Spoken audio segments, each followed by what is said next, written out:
آپ صلی اللہ علیہ وسلم سے سنا، آپ صلی اللہ علیہ وسلم فرماتے تھے حلال کھلا ہوا ہے اور حرام بھی کھلا ہوا ہے، اور ان دونوں کے درمیان بعض چیزیں شبہ کی ہیں جن کو بہت لوگ نہیں جانتے کہ حلال ہیں یا حرام۔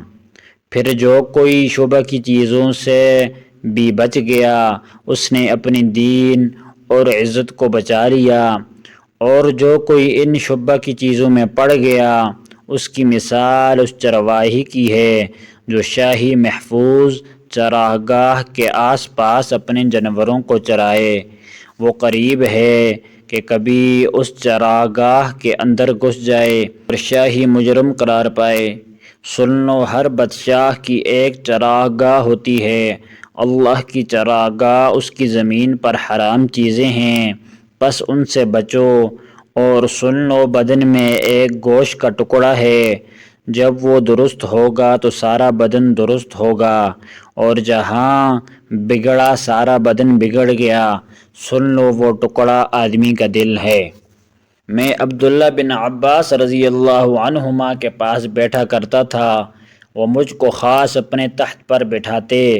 ایک دفعہ کہنے لگے کہ تم میرے پاس مستقل طور پر رہ جاؤ، میں اپنے مال میں سے تمہارا حصہ مقرر کر دوں گا۔ تو میں 2 ماہ تک اس کی خدمت میں رہ گیا۔ پھر کہنے لگا کہ عبد القیس کا وفد جب آپ صلی اللہ علیہ وسلم کے پاس آیا تو آپ صلی اللہ علیہ وسلم نے پوچھا کہ یہ کون سی قوم کے لوگ ہیں یا یہ وفد کہاں کا ہے؟ انہوں نے کہا کہ ربیہ خاندان کے لوگ ہیں۔ آپ صلی اللہ علیہ وسلم نے فرمایا مرحبا اس قوم کو یا اس وفد کو کہ نہ ذلیل ہونے والے نہ شرمندہ ہونے والے، یعنی ان کا آنا بہت خوب ہے۔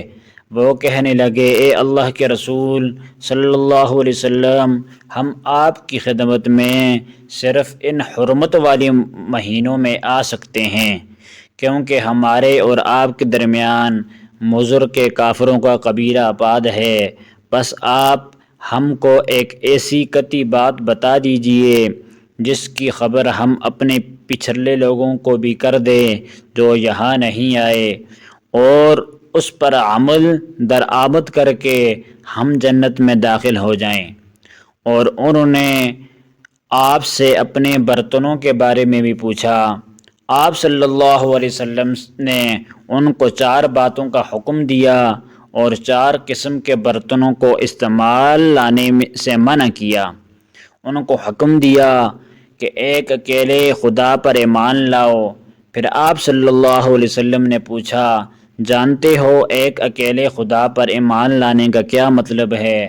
انہوں نے کہا اللہ اور اس کے رسول صلی اللہ علیہ وسلم ہی کو معلوم ہے۔